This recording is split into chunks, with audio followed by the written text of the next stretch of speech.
السلام عليكم ورحمة الله وبركاته. أهلا بكم معايا فيديو جديد من وي. رمضان كريم وكل سنة وانتم طيبين، وإن شاء الله يا رب ينعاد عليكم وعلينا وعلى الأمة الإسلامية والعالم كله بالخير واليمن والبركات.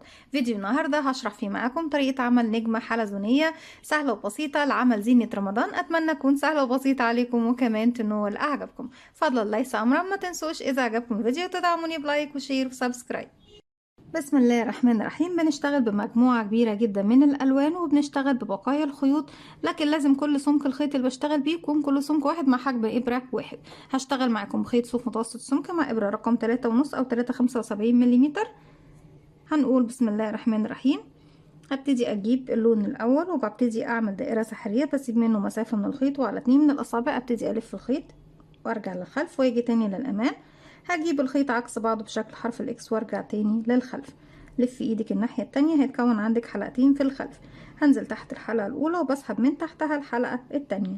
هلف ايدي واحدة واحدة خرج الخيط من على ايديا، واتأكد ان طرفين الخيط داخل الدائرة السحرية. طرف الخيط القصير اللي هو بتاع البداية دوت بتحافظ عليه كويس جدا عشان يقفلك الدائرة السحرية في النهاية. اما طرف الخيط المتصل بالشل ابتدي ارفعيه على ايديكي وابتدي اشتغلي. طبعا مش هنقدر نشتغل داخل الفراغ قبل ما نقفل الدائرة السحرية. بيكون عندي على الابرة حلقة بلف الخيط بسم الله الرحمن الرحيم واخرج منها بغرزة سلسلة. السلسلة دي هعتبرها قفلت لي الدائرة السحرية، وفي نفس الوقت هعتبرها ارتفاع الغرزة الاولى وهي غرزة الحشو. لو الدائرة واسعة شد خيط البداية ضيق السنتر او مركز دائرة شوية. ببتدي داخل الفراغ اشتغل 15 غرزة عمود بلف. بدخل اسحب الخيط واخرج معايا حلقتين، هسحب الخيط واخرج منهم كده واحد. نكمل كمان، بيكون معايا على الابرة حلقة، بدخل فراغي اسحب الخيط واخرج، بيتكون معايا حلقتين بسحب الخيط واخرج منهم كده 2 3 4 5 6 7 8 9 10 11 12 13 14 15. كده خلصنا ال15 غرزة حشو، وبكده بيكون السطر الأول معايا كله خلص. هسحب بقى خيط البداية، بقفل مركز أو سنتر الدائرة دي اللي احنا كوناها من 15 غرزة حشو بالشكل ده. هبتدي أروح لأول غرزة اشتغلتها وبقفل بغرزة منزلقة سليب ستيتش. خيط البداية بسحبه معايا في الخلف، ابتدي اخفيه معايا وانا شغالة. هبتدي ارتفاع سلسلة، ارتفاع غرزة الحشو داخل اول فراغ بتشتغل 2 غرزة حشو بسم الله كده واحد. كمان مرة 2 وارجع الفراغ اللي جاي بشتغل انكريس تزايد، بس بشتغل فيه 2 نصف عمود كده واحد. وازاي بنشتغل النصف عمود؟ بيكون عندي على الابرة حلقة، بلف لفة واحدة وفي نفس الفراغ تاني بدخل اسحب الخيط واخرج. بيتبقى معايا 3 حلقات هسحب الخيط واخرج منهم. الفراغ اللي جاي بشتغل فيه 2 عمود بلفة، 2 دبل كروشيه، يعني 2 سنجل كروشيه، 2 هاف دبل كروشيه، 2 دبل كروشيه في نفس الفراغ. علشان اشتغل عمود بلفة بيكون عندي على الابرة حلقة، بلف لفة واحدة اصبح معايا حلقتين. بدخل فراغي اسحب الخيط واخرج معايا 3 حلقات، هسحب الخيط واخرج من حلقتين، اتبقوا 2 هسحب الخيط واخرج منهم كده واحد. وتاني مرة في نفس الفراغ 2. اللون الاول خلاص انا كده اشتغلت بيه مش محتاجاه تاني. بسحب لفوق كده بالشكل ده وبجيب البقرة بتاعتي جهة اليمين بعيد عن ايديا طبعا عشان ابتدي اشتغل بلون تاني. هبتدي اجيب اللون التاني، الف الخيط حلقة على الهواء، بسيب مسافة بسيطة والف حلقة على الهواء. هدخل داخل الفراغ الاول اللي هو طبعا بيقابلني وبكرر نفس اللي انا اشتغلته بداية السطر التاني من اللون اللبني. بقفل عقدة بداية واسحبها، ارتفع سلسلة، وفي نفس الفراغ هشتغل 2 غرزة حشو واحد. كمان مرة 2. طبعا بقايا الخيوط كلها معايا خلف الشغل. 2 نصف عمود في الفراغ اللي جاي واحد 2. 2 عمود بلفة في الفراغ اللي بعده واحد،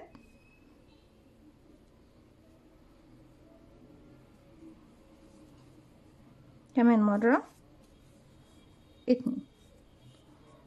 وبكمل بنفس الطريقة، ان كل 3 غرز بشتغل فيهم بنفس الطريقة اللي احنا اشتغلنا بيها المجموعتين اللي فاتوا. هكمل بقية السطر بتاعي ببقية الالوان وارجع لكم نكمل مع بعض.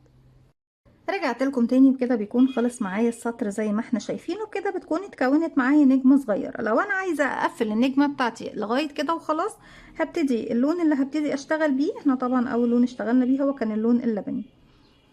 لو خلاص هختم النجمة دي على الحجم دوت خلاص مش محتاجة اكتر، ببتدي الف الخيط واخرج من الحلقة اللي عندي على الابرة واسحب 10-15 سنتي واقص الخيط، وبعد كده ايه انضف الخيوط في الخلف. لكن انا لسه بكمل النجمة بتاعتي. لكن انا قلت لكم ايه، لو حابين نجمة صغيرة بنفس الشكل الحلزوني هتكون بنفس الشكل ده. وشرحنا مع بعض قبل كده نجمة حلزونية بطريقة تانية مختلفة كانت جميلة جدا، اتمنى طبعا للي يحب يراجع عليها ان هي تنول اعجابكم. هبتدي اشتغل انا طبعا كل لون اشتغلت بيه مسافة 6 غرز من تحت. طبعا اشتغلنا على 3 غرز، لكن كل غرزة كان فوقيها غرزتين، يبقى عندي من فوق 6 فراغات. هبتدي الف الخيط على الابرة وبدخل اول فراغ اشتغلته من الستة بشتغل فوقيه عمود بلفة واحد، والفراغ رقم 2 عمود بلفة واحد، الفراغ رقم 3 و4 بشتغل فيهم 2 دبل كروشيه، يعني 2 عمود بلفة، بدخل انكريز كده واحد، كمان مرة اتنين، الفراغ اللي جاي كمان انكريز تزايد يعني واحد، كمان مرة اتنين. هيتبقى عندي 2 فراغ بشتغل فيهم عمود 1 دبل كروشيه 1 دبل كروشيه. يبقى زي ما احنا شايفين كده اشتغلنا على ال6 فراغات. اصبح عندي من فوق كام ده عندي هنا طبعا البداية، احنا البداية اللي هي كانت السطر الاول ده ابتدينا من هنا من عند المكان ده في الاول، 1 2 3 4 5 6 7 8. نسيب اللون اللبني تاني، وكل لون طبعا ببتدي اكرر نفس الخطوات اللي انا بعملها زي ما احنا شايفين كده. خلاص انا مش محتاجة اللون اللبني، هبتدي اروح للون اللي بعده اللون الفوشيا.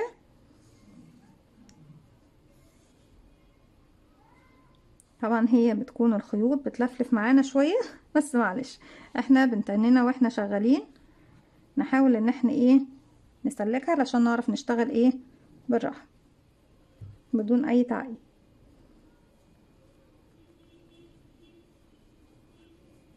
بكرر نفس الحكاية، الغرزة الاولى هبتدي اشتغل فوقيها عمود بلفة واحد 1 دبل كروشيه، الغرزة اللي بعدها 1 دبل كروشيه عمود بلفة واحد، 2 دبل كروشيه 2 دبل كروشيه يعني عمودين عمودين، 1 دبل كروشيه 1 دبل كروشيه. فراغ رقم 3 واحد، كمان مرة اتنين، الفراغ رقم 4 واحد، كمان مرة اتنين، فراغ رقم 5 عمود بلفة واحد، الفراغ رقم 6 عمود بلفة واحد. وبكمل بكل لون من الألوان ال5 اللي اشتغلنا بيهم، بكرر نفس اللي أنا اشتغلته في اللون اللبني وفي اللون الفوشيا. هكمل بقية السطر وارجع لكم نكمل مع بعض.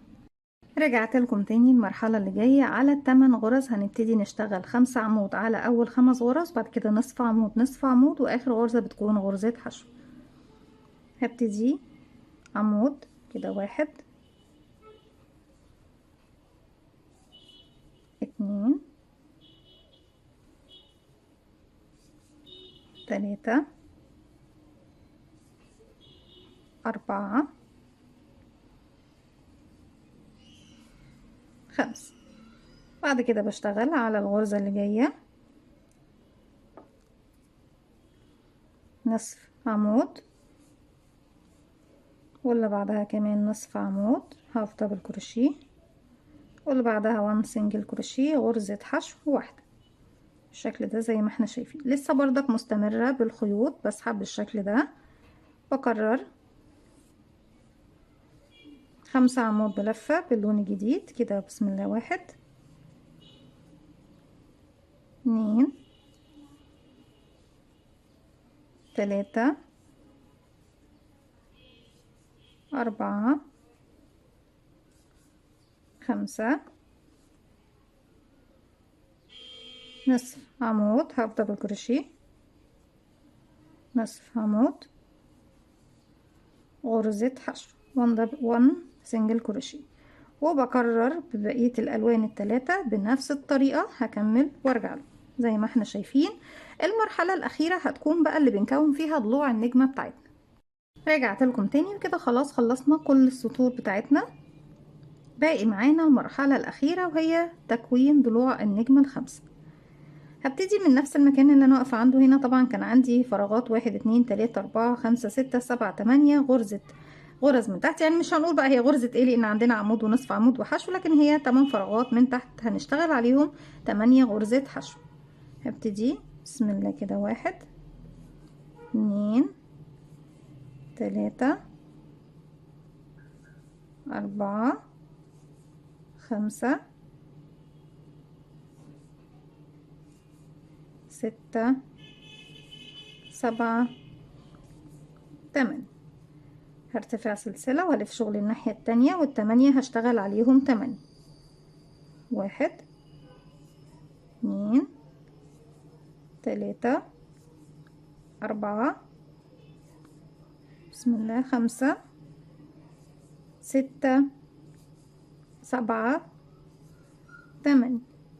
هبتدي ارتفع سلسلة والف شغل الناحية التانية زي ما احنا شايفين بالشكل ده. هسيب الفراغ الاول مش هشتغل فيه واروح لرقم 2 وابتدي اشتغل 7 فراغات فيهم 7 غرزة حشو. 1 2 3 4 5 6 7.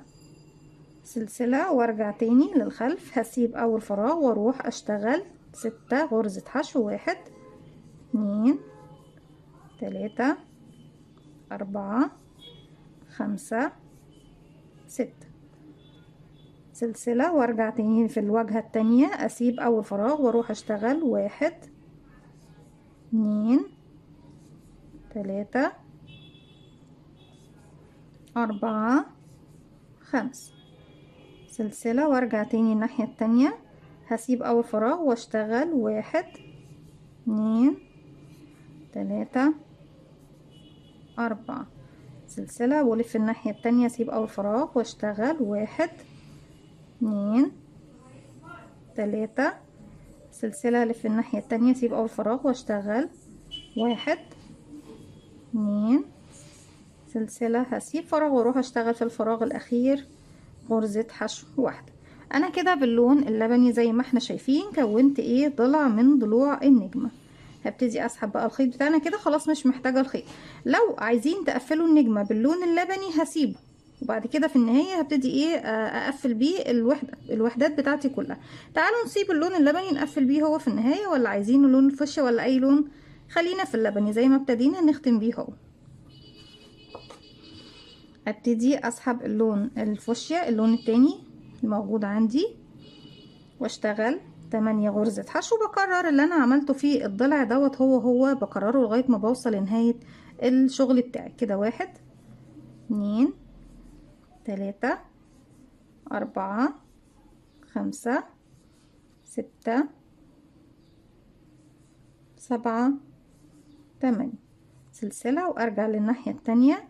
السطر التاني يا بنات بصوا انا بأسس بسطر، والسطر التاني بنفس العدد 8 هو 1 2 3 4 5 6 7 8. سلسلة وارجع تاني للوجه. هسيب اول غرزة وابتدي اشتغل 7 غرزة حشو. 1 2 3 4 5 6 7. سلسلة ونرجع تاني للخلف. بسيب اول فراغ وابتدي اشتغل 6. يعني بكرر اللي انا عملته في الورقة دي اللي احنا عملناها او ضلع من ضلوع النجمة بنفس الطريقة، ان انا بقلل غرزة في كل سطر بشتغله لغاية ما في النهاية بيكون معايا غرزة واحدة بس من فوق. وبكرر بقى بكل الالوان بنفس الطريقة. هكمل وارجع لكم. رجعت لكم تاني، وزي ما احنا شايفين كده بتكون خلصت النجمة الحلزونية بتاعتنا بطريقة جديدة وسهلة وبسيطة، وبنستخدم فيها بقايا خيوط مجموعة كبيرة جدا من الألوان. ممكن نعمل منها فرع للزينة عن طريق ان احنا طبعا بنقفل اخر سطر هنشتغله مع بعض دلوقتي، وبعد كده ببتدي اكون مجموعة سلاسل، مثلا نقول 15 سلسلة، وارجع اشبك في ضلع من ضلوع النجمة بغرزة حشو، وارجع اشتغل 15 سلسلة واشبك النجمة اللي بعدها، وهكذا. وبعد كده السطر اللي بعده ببتدي اشتغل على كل سلسلة تقابلني وكل غرزة حشو تقابلني، اللي هي بتكون واحدة طبعا فوق كل نجمة، بشتغل غرزة حشو واحدة. لو هنشغلها بحيث ان هي تكون لوحدها للزينة، هبتدي بقى ارتفع 1 2 3 4 5 6 7 8 9 10، او اي عدد سلاسل انت حابة ارتفاعها، واروح لاخر غرزة اشتغلتها بدخل في الحلقة الامامية، والحلقة اللي داخل جسم الغرزة اسحب الخيط واخرج منها، ومن الحلقة اللي عندي على الابرة بغرزة منزلق بعمل العليقة، سواء بقى انت عايزاها اطول او اقل في الطول بالشكل ده. وابتدي من نفس المكان اللي انا واقفة فيه، هبتدي اروح لاول غرزة موجودة عندي هنا بالعرض بقى، وابتدي اشتغل غرزة حشو على كل غرزة تقابلني، كل سطر يقابلني بشتغل فوقيه غرزة حشو. ده واحد، واللي بعدها غرزة حشو، وهكذا حشو حشو حشو حشو على كل فراغ يقابلني بعرض الشغل زي ما احنا ايه شايفين.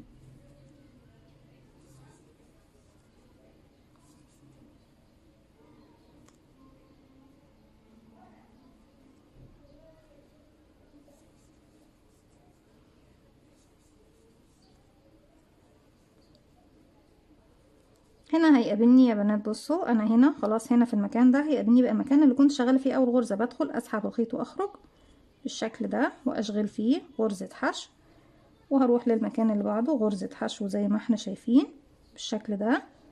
وكل ما هنبتدي نشتغل بطريقه الحشو طبعا لتقفيل السطر الاخير، بتبص تلاقي الشغل بيفرد معاكي. هبتدي اشتغل بقى على الهرم التاني اللي بعده، كل غرزة بشغل عليها غرزة حشو، وهو لون واحد بس اللي بقفل بيه نهاية شغلي كله. اختاروا اي لون من الالوان اللي انتوا بتشتغلوا بيها الخمسة واقفلوا بيه النجمة بتاعتكم. اكمل لغاية ما بوصل لقمة الهرم او الشكل المثلث بتاعي. بعد كده بشتغل على العرض. بصوا واحنا بنشتغل على العرض طبعا الخيط بعد ما خلصت وبقصه هبتدي اشتغل عليه اخفيه معايا وانا شغال، وبكرر بكل الاهرامات او المثلثات اللي احنا اشتغلناها زي ما احنا شايفين بالشكل ده. شايفين؟ بصوا ابتدي شكل شغلي يكون بالشكل ده اهو. بكمل بقى كل النجمة بتاعتي على كل المثلثات بنفس الطريقة. هكمل وارجع لكم نشوف الشكل النهائي لنجمتنا ايه النهاردة مع بعض. رجعت لكم تاني، وزي ما احنا شايفين كده بنكون خلصنا النجمة بتاعتنا. ببتدي في نهاية السطر عندي هنا اهو هشبك بغرزة منزلقة فوق المكان اللي هو احنا عملنا فيه غرزة، اللي هو طبعا قمة الشغل، وابتدي ادخل بغرزة منزلقة بردك في ظهر السلاسل دي، بحيث ان انا بردك الشغل بتاعي يكون كله ايه في الخلف، مفيش حاجة عندي في الامام، يكون كله مظبوط. هبتدي اسحب الخيط واخرج اسيب 10 سنتي، وبعد كده ابتدي اقص الخيط زي ما احنا شايفين. وزي ما قلنا مع بعض نقدر نكون منها فرع زينة، ان انتي بتشتغلي مجموعة نجوم. في عندي فكرة تانية كمان يا بنات، في بنات بيحبوا يكون الشغل بتاعهم متماسك كده ومتمالك مع بعضه، ما تقوصش معاكي خالص. هتشغلي نجمة تانية بنفس الالوان، وفي النهاية لما بتيجي تشغلي السطر الاخير بتجمعي الاتنين مع بعض، بتعمليها بشكل مزدوج يعني وجهين للنجمة، وبتشغلي غرز الحشو على النجمتين مع بعض، يعني بتدخلي في الغرزة اللي هنا وفي الغرزة اللي في النجمة اللي وراها. هتكون الشغل معاكي متماسك اكتر. وممكن كمان لو حابة انك تحشيها بالفايبر، بحيث يكون عندك طبقة وجه وطبقة ظهر، وفي المنتصف هيكون عندك حشو الفايبر، بتكون في منتهى الجمال والروعة زي ما احنا شايفين قد ايه النتيجة جميلة. نجمة لزينة شهر رمضان المبارك، او كمان ممكن نستخدمها لأي مناسبة عندنا. اتمنى تكون سهلة وبسيطة عليكم، وكل سنة وانتم طيبين. فضل ليس امرا، ما تنسوش اذا عجبكم الفيديو تدعموني بلايك وشير وسبسكرايب، واستنوني فيديو جديد من وي. متنسوش كمان تفعلوا زرار الجرس يوصلكم مني كل جديد. السلام عليكم ورحمة الله وبركاته.